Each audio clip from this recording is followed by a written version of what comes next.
I'm Delores Cannon, and I've been a hypnotherapist for 18 years. I started in 1979, and I specialize in past life therapy and past life regressions.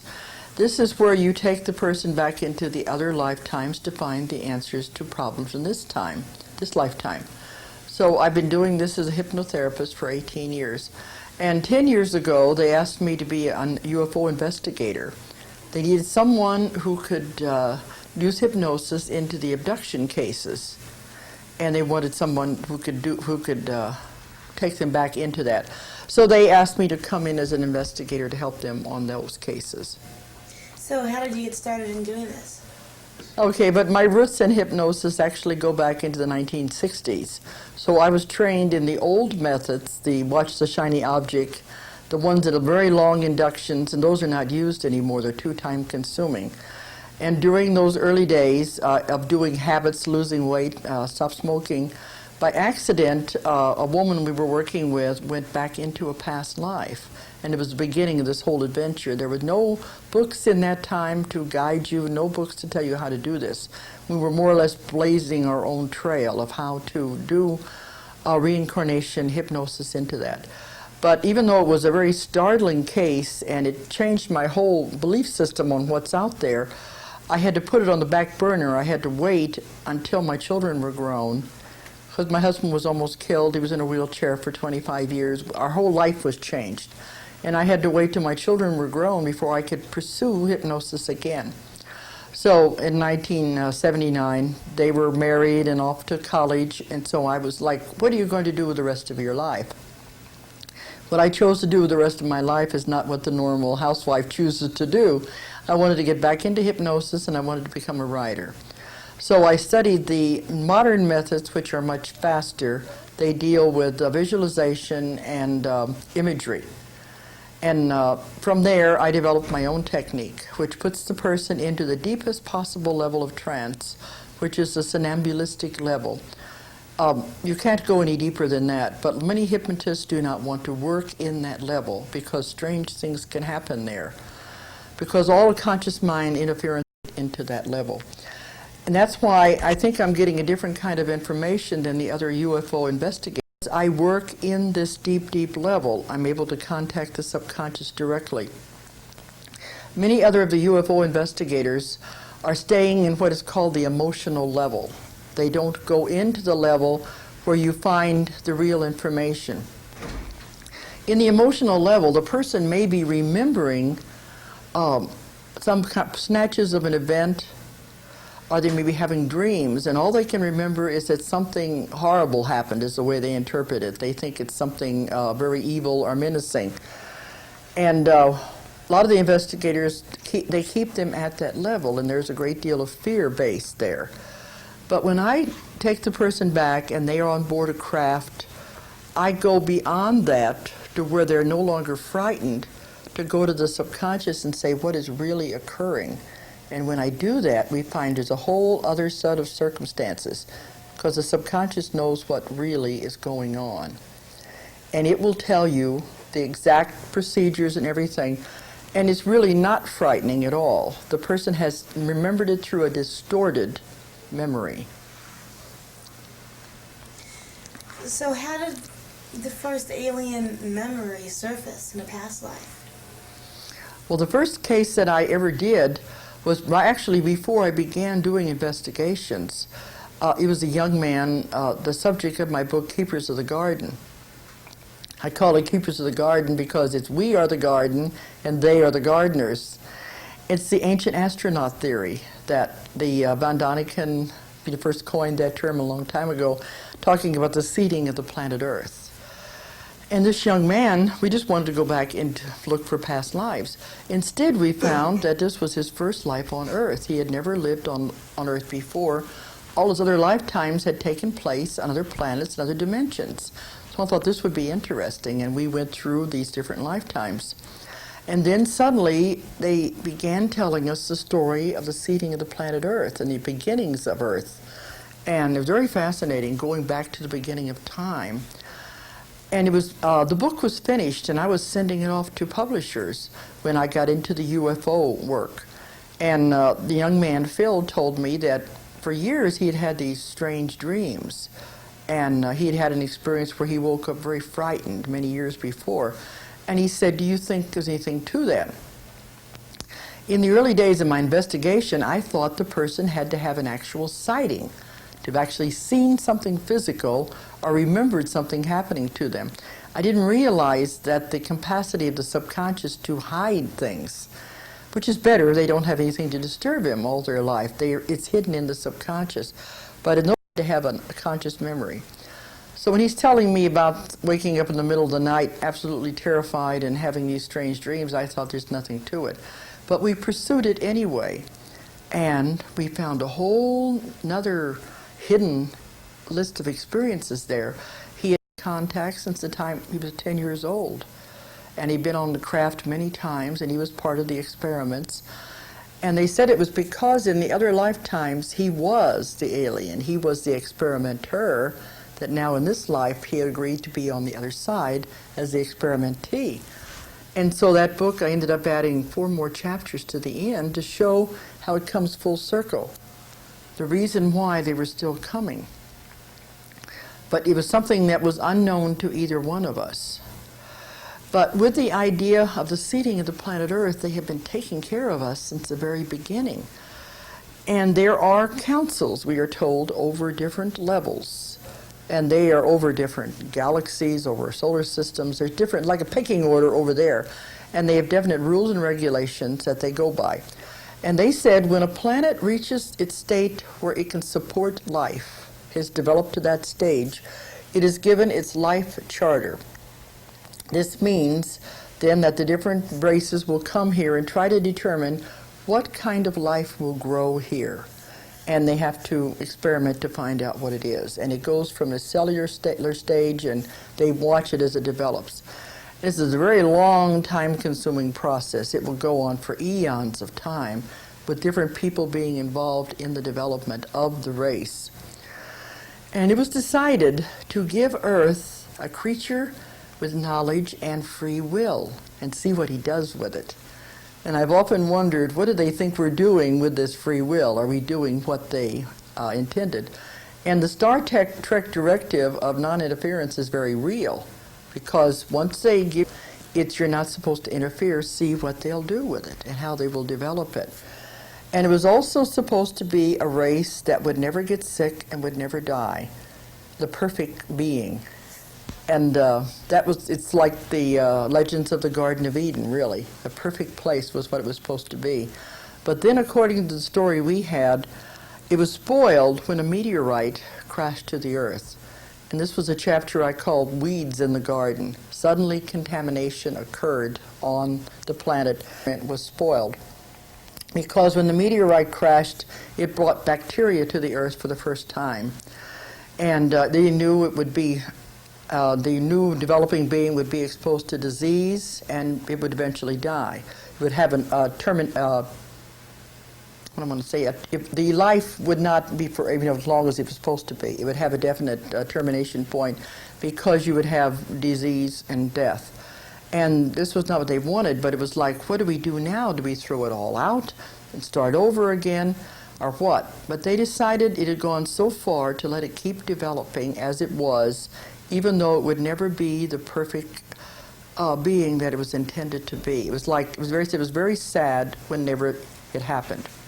And it's interesting that during the last year on a nova, they were talking about the different forms of life on Earth. And they said there were only 2 life forms on Earth. One is bacteria, and one is everything else. Which is interesting, because the story we had was that the meteorite brought bacteria to Earth. This means that bacteria is foreign. It is not like anything else on Earth. Everything else, man, animals, and plants are all related in some way, and bacteria is totally separate. So it's interesting that it does go along with what we were told. But to bring it up to date, the reason they are still coming and experimenting, they are still trying to get us to the point where we would be the perfect human being that they intended in the beginning. And they're doing experiments to find out the effects of the environment on the race, the pollutants in the air, about the increase in cancer in the bodies, that this, how it's affecting the human being. And they're trying to develop cures and medicines that will help us. So if people look at it from that direction, it's not a frightening aspect. This is why they have followed whole generations of families. I have had cases where I've taken them back through the subject, their parents and their grandparents. They've all been watched and had these experiments all their lives. But it doesn't bother them. Most of the time the memories are hidden.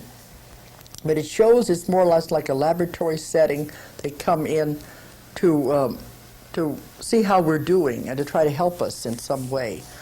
And they said the perfect case would be that the person never remember anything that was done.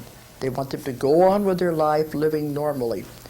The problem is that there is so much chemicals in our body now and so much chemicals in the air, and we have drugs in our body just from medications. We have alcohol. Anything like that affects the way the person perceives the event. And they may remember it in a very distorted fashion because of the chemicals in their body. This is why we're having more of these memories surfacing, and they're not accurate memories. So I think these things can explain some of the more horrifying cases you hear about. It's not really what happened. The mind from a fear, and the fear is one of the most strongest emotions there are, will color whatever has occurred. Can you go back? You talked about a little bit about the evolution of the Earth and how it began. Can you explain a little bit about that? Well, as I said, they had to wait until the Earth cooled down. In my book, Legacy from the Stars, I have people went to lifetimes where they were living as aliens in other planets and other dimensions. But we had one young man who wanted to go back to his first life on Earth. And he went to a time where he was part of the atmosphere, which shows you don't have to have a physical body. The intellect is there. It can exist in any form it wants to. I was thinking he was going to go back to a caveman, but he went back to when the Earth was cooling down. There were erupting volcanoes and lava everywhere, and the air had to be clarified so that life could begin to form. There was a lot of sulfur and a lot of pollutants in the air, and part of his job was, with many others, to filter the air. So you don't have a body. You exist, but it's more or less like an element, which is one of the basic forms before you reach a human body, which shows you can even live as pure energy in some of the other dimensions. But his job was to filter the air until the air cooled down enough that life could begin to form. The story was that they began with a cellular level and began to develop life. And it was pruned and taken care of as it grew to take out the undesirable traits to develop into man. As it evolved into the animal stages, they had to choose the animal that would be the most intelligent and be able to use its hands, be dexterous. It would have to be some way that it could function. So this is why they picked the monkeys, because they were the closest to what they wanted. So they interbred, genetically in the laboratories, different genes from their races and other races in the galaxy to develop the chimpanzee to where it would have the intellect. They said there were a lot of surgery had to be performed to develop the hands to where you could have the opposing thumbs. Say the chimpanzees and man are 99% genetically compatible, totally different from each other. But man and the chimpanzee are almost a perfect match. So it backs up the fact, I know people don't like to think of that, but that we did come eventually from this evolution type thing. It took eons of time, and people have asked me, well, what race of being was responsible? It was not just one race, it was a whole lot of them, because they all had different parts to play. As though this would be a military station, and they would come and do certain things, and then they would have to go off somewhere else, because it was taking an enormous amount of time to do all these things. And as it developed along the way, as they got more and more intellect, then there would be beings that would come at different times to know. In every culture in the world, you have what's called the culture bringer. All the legends of the world, the Indian legends, the Egyptian, someone always comes from the stars or from across the ocean to bring them agriculture, to tell them how to hunt, to tell them how to plant. Every time they need something, the legends will say someone came and told them how to do it. They have research into Indian legends from my book, The Legend of Star Crash, and these are all over the world. And even in the Mexican legends, Quetzalcoatl, all of these gods and goddesses. Eventually they were worshipped as gods and goddesses, even though they did come from other planets and they came in spacecraft. Because you can imagine a primitive person seeing someone land in a spacecraft and they wouldn't know what it was. They would say that gods descended. And a lot of things in the Bible go along with this also. But each time mankind reached a point where he had to have something, they would give it to him as a gift. Sometimes they would misuse it, as in the case of the Mayans whenever they turned to sacrifice. So we're trying to teach them surgery and how to take care of each other, but it was distorted after certain priests would die, and they would change the meaning of it until it became cut the heart it open and present the heart to the gods, rather than was trying to show you how you could take care of the body. And I asked them, well, if you told it to them once, why couldn't you come back and say you're not doing it right? We showed you how to. They said they couldn't do that. That would be interference. They could give it to them as a gift one time. What man chose to do with it was in their own hands. They could not change it. But as the world became more and more populated and more people, then they could not come direct doing it mentally, sending the ideas for the next inventions that would benefit the world. And when an invention comes, many people all over the world will have the idea at the same time. And it's always a matter of who can get it to the market first. They don't care as long as it is in the hands of man at the time it's needed. And you'll hear a lot of this where everybody's all thinking the same idea, almost as though it's in the atmosphere and everyone gets the idea at the same time. Our ideas ever since that time, whenever there began to be too many people. And it's still occurring now, that we are being fed ideas when the time is right. But if you notice, they've always been positive ideas. Then it's the way man turns it. You can turn anything into a weapon. You can misuse anything. But it began with people. So they have been called the Watchers by many people because they've been watching us since the beginning of time, taking care of us, afraid of us. If we wanted to hurt you, we could have done it a long time ago. And why do you think we're here to take over the world? The world is ours. Has been forever. And man does more horrible things to each other than they could ever do to us. This is the way I look on my work, as a positive experiences. If you want to know if there is a God over it all, yes. Anyway, yes, even the aliens that I've worked with in these different cases all believe in a creator being. Many of them call it the source, because many of these beings don't consume food like we do. We're different. We're the unusual ones because we eat. And when we eat, we consume the life energy of that plant or of that animal. Many of them live on light and cosmic energy, and they say it comes from the source. And they all recognize the source. They call it that, or they'll call it the creator. But they are much closer to it than we are because they don't have the religious dogma in the way and the theology. They understand where they came from. But in my book, Legacy from the Stars, I say that we are all aliens. It is a young planet in the history of the cosmos. Hasn't been here that long. The other planets have been there a long time.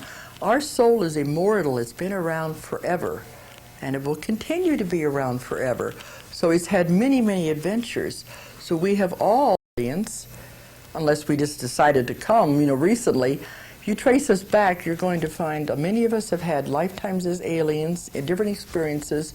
This is only a stopover right now to have physical experiences, to live in a human body with limitations and with the limited experiences and to experience emotions It's a totally different experience than living on a planet where you can create anything you want by mind power as energy. Each life on any dimension or planet, we are learning new experiences. So now we're in the human form. We may decide after we die this time to go to another planet, another dimension, or we may come back here until we complete all of our lessons. But the soul is the same, whether it's the alien soul or whether it's human. They were all created by God, as we call them, and as they call it, the Creator. And the Creator is the one behind all of the seeding of the planets. I asked them one time, couldn't you let life just develop indigenously on the planet? They said it could, but it would be much slower, it would take much longer, and it would not go the right way that they intended it to.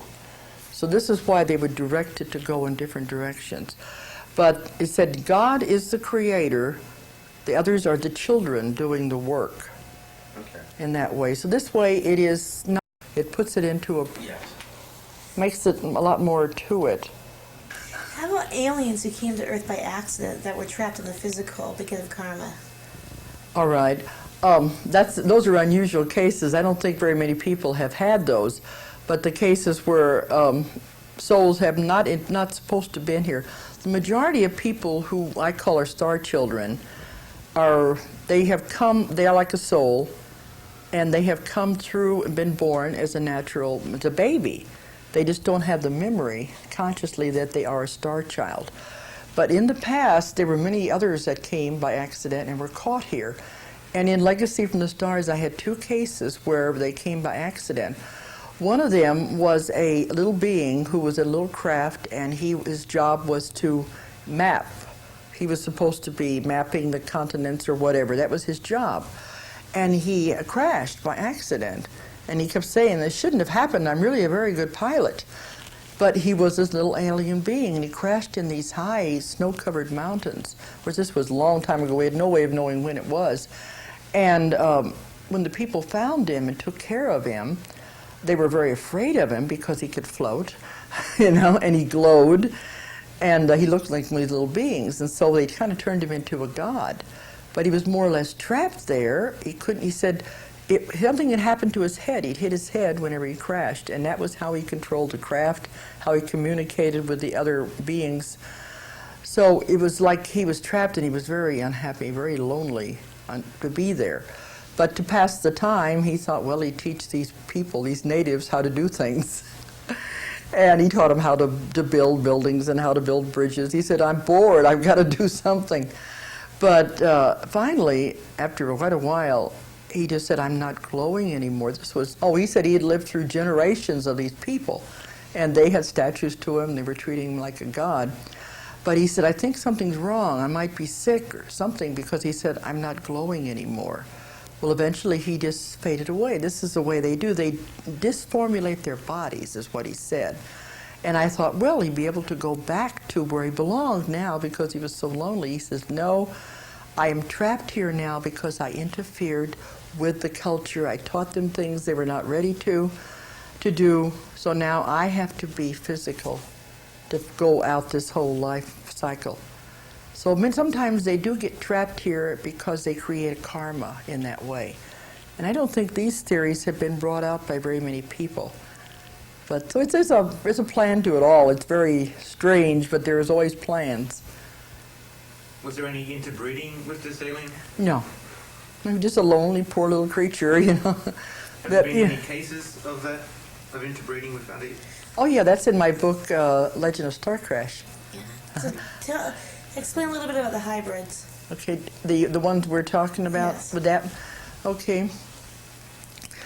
We had an interesting case that is in my book called The Legend of Star Crash. And this happened through past life regression, just like the cases in the Legacy from the Stars. The woman went back and was reliving a lifetime where she was a native, was in the Canadian-Alaska region. And they were isolated. It was a tribe of people, and so they had kept the legends of their people pure. They thought they were the only people in the world, and they had told the stories of their beginnings so many thousands of years that they repeated this. There was no contamination from the outside. But the story was At first, it was in very crude language, you know, about the old ones coming across the void in a ship in the river, and they kept saying, how could it do that, because it was made out of metal. But as I went through the story, I got the equivalent of what occurred. There was a group of 5 ships that were going from another planet to establish a colony somewhere. And as they were like the Noah's Ark, because they were generational ships. People lived on these craft for many generations. They born and died there, and they had all the food they wanted. They had animals. They grew food on the ships because they were going to set up the colonies. And as they were going through our near Earth, one of them had trouble, and he crashed in the Canadian-Alaska region. And they found out when they got out of the craft, the radiation of the sun was so strong they couldn't take it. They had to live inside the craft for quite a while. But also, can you imagine the feeling of people who have been living all their lives in a craft, finally getting out and seeing these open spaces? It was horrifying to them. I think it's called agoraphobia, when all of a sudden, you know, there's all this space. But the sun was so bright they couldn't take it. So their children were being born dead or being born deformed because they could not exist. The radiation was affecting their bodies.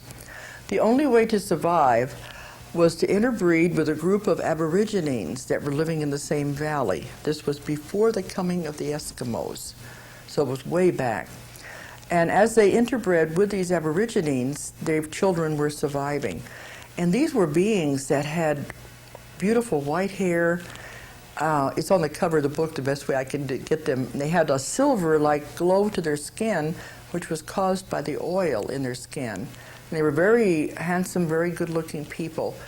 But when they interbred, the first children had blue hair, and they had these darker genes that were influencing the way the children looked. After a few generations, the dark genes began to predominate over these very light-colored. And the story is that this was the beginning of some of the Indian races in the North American continent. And there are some diseases that we were told are traced back to these genes. And so I did a lot of research to trace these diseases down. The story we had, though, was many years later when the Eskimos finally did come across the Bering Strait and come into that area. Then they interbred with their legends and their stories. So the stories have been they're contaminated ever since. But these Eskimos that have written to me said that the stories are there, and they said this makes sense to them. But one man who lives up there, who was a UFO investigator, said that the descriptions we gave in the book of the river, it was a tributary of the Yukon, and the description of the land, he said he knew exactly, he thought, where it was. And I've never been to Alaska. The woman who I was working with had never been to Alaska.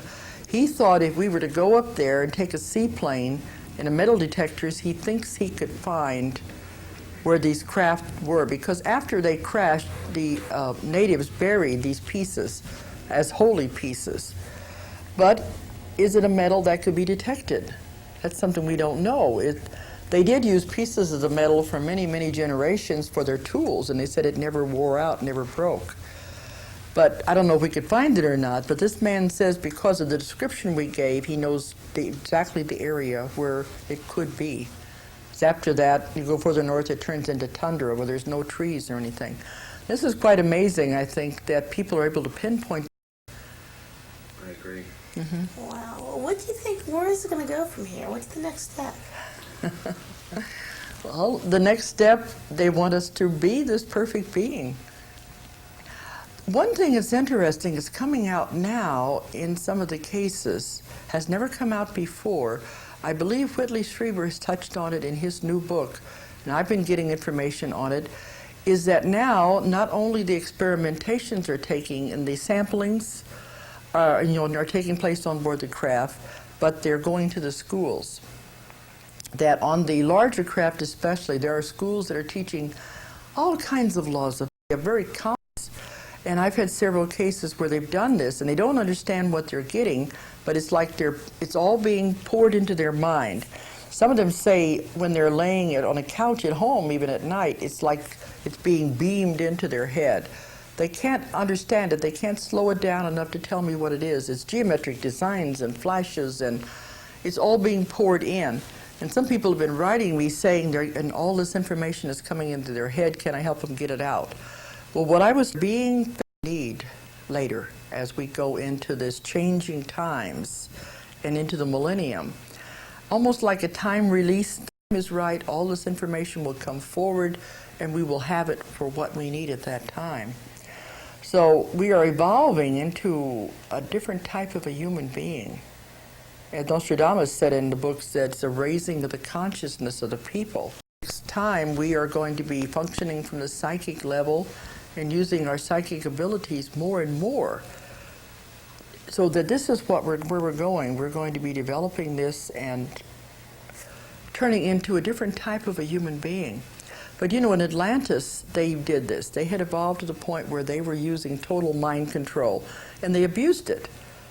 Being humans, they got bored, and they tried to use it for the wrong things, and this is one of the reasons why Atlantis went down. They began using mind power in the wrong way. So after that, it was more or less like short-circuited. You will not use this again until you are ready for it.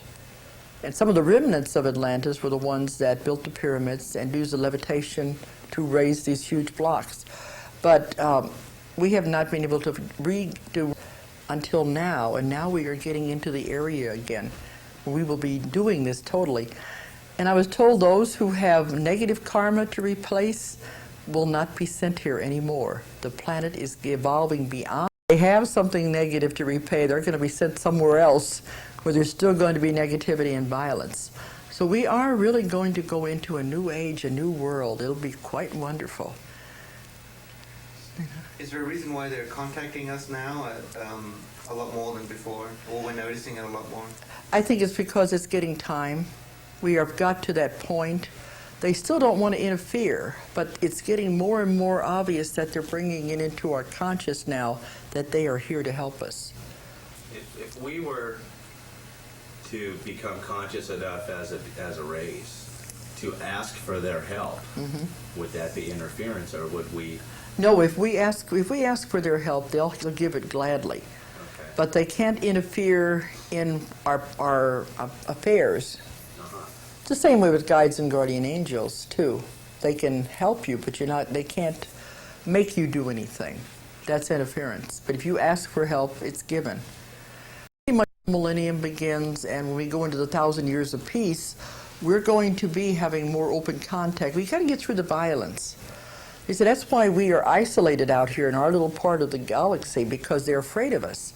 They're afraid of our violence, they're afraid of our emotions, and they don't want us to contaminate the rest of the galaxies. If we get past that, then they will be given wonderful gifts where we're going to be evolving. And they said we will have open contact by that time. We'll be living in space, traveling in space, and be accepted. But we have to get this animalistic part out of us first, the wars and everything. Some of the ones that I have come up with in my cases. Some people say there's only 2 types. There's races out there of so many, many different types, you wouldn't believe it. As many as on Earth and more. Some types of life, you would look at them and you say, that can't possibly be intelligent.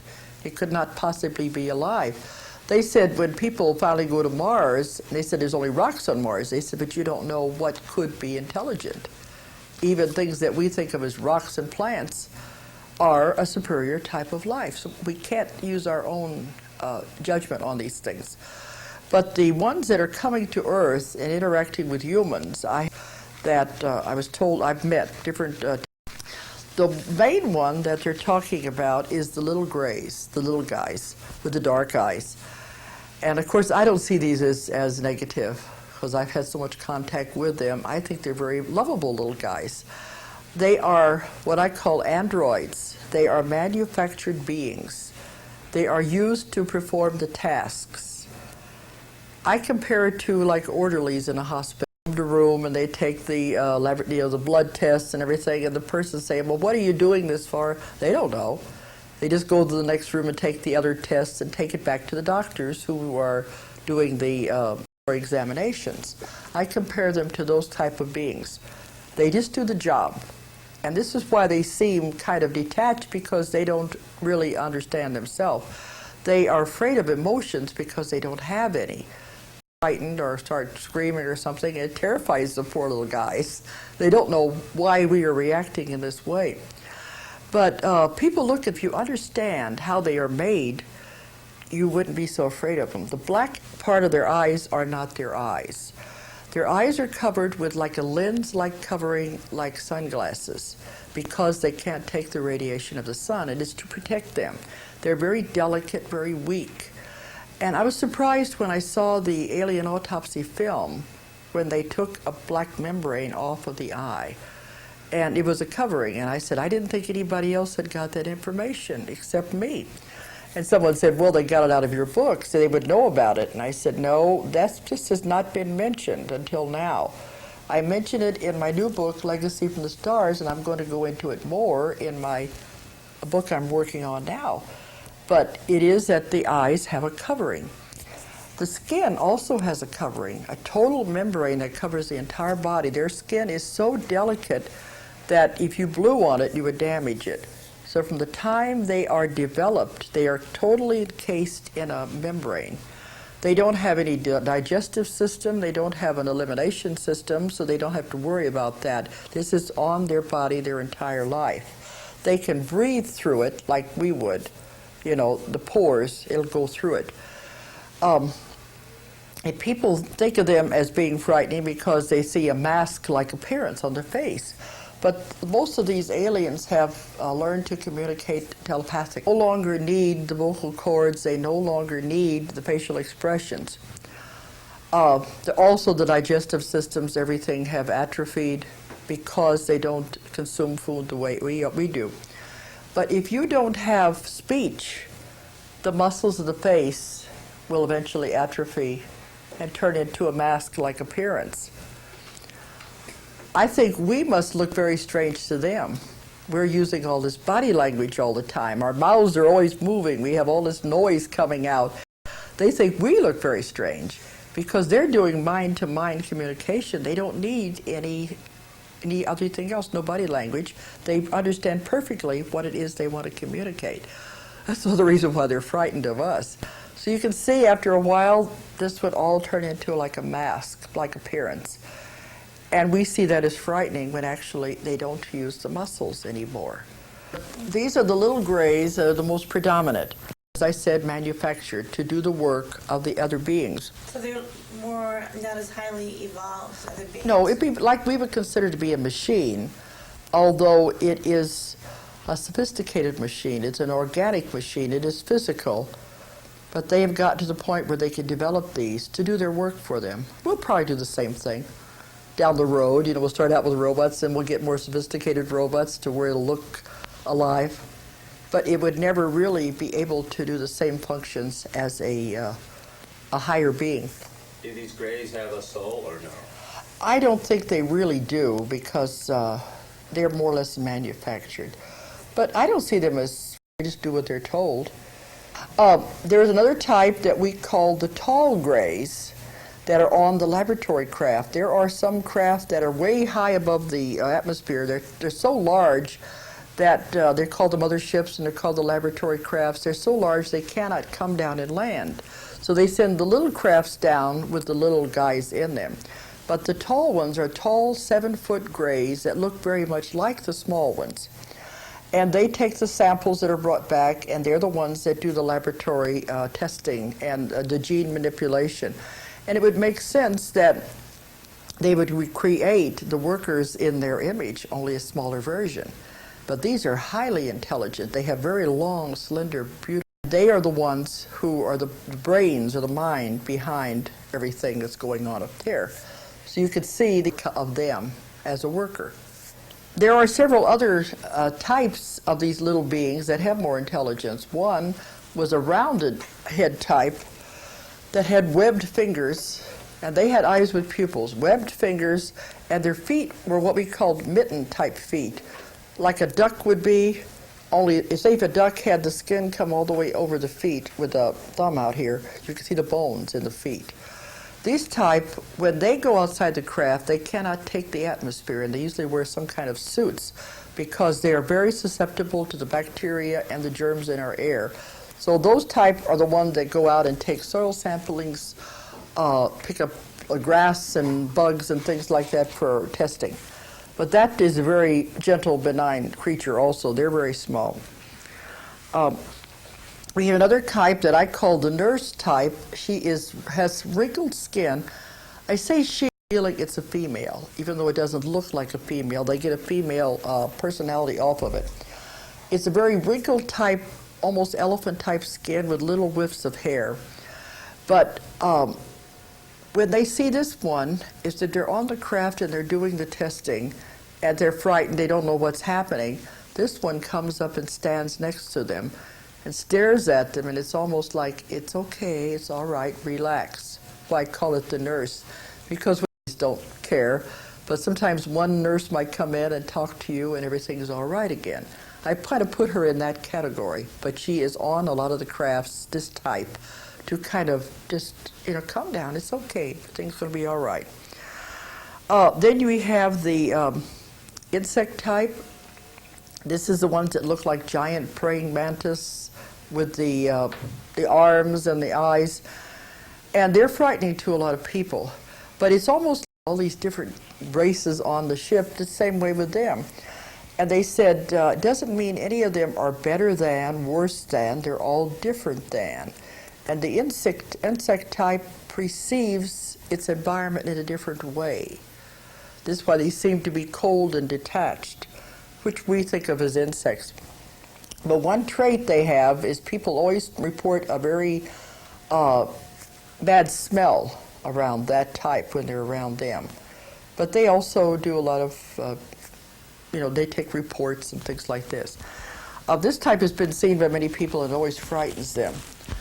And then you have the reptilians. You've heard a lot about the reptilians. I've only had that have looked like giant. Only had 2 person report a reptilian.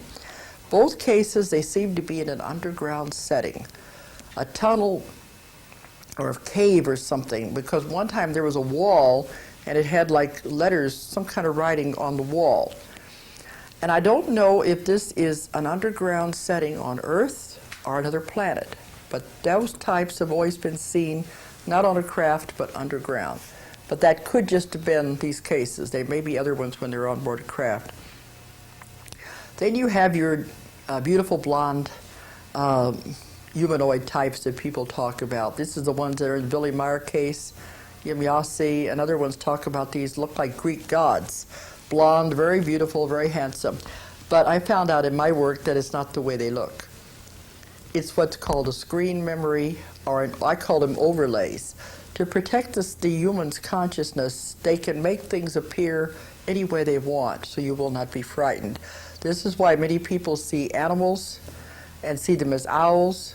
It's an overlay to protect what they really look like. Because I've taken them through cases where we have asked the subconscious, does this being really look like this, the big beautiful blondes? And they'll say no. The features are more distorted and alien looking, but they don't want to frighten the person, so they make them see them in that way. And then there are the other kinds that are pure energy that can make a body to appear any way they want. They can appear as a human, they can appear as an animal, to fit in. And they would be walking around the streets and living among us as observers. But when they return to their real form, they are pure energy. And those are the main types that I've had contact with anyway. Have you seen all these types personally, or only through? Okay. No, I have never seen anything myself. It's always through the people I work with. I consider myself the reporter, the accumulator of evidence, and I can stand back and put everything in categories.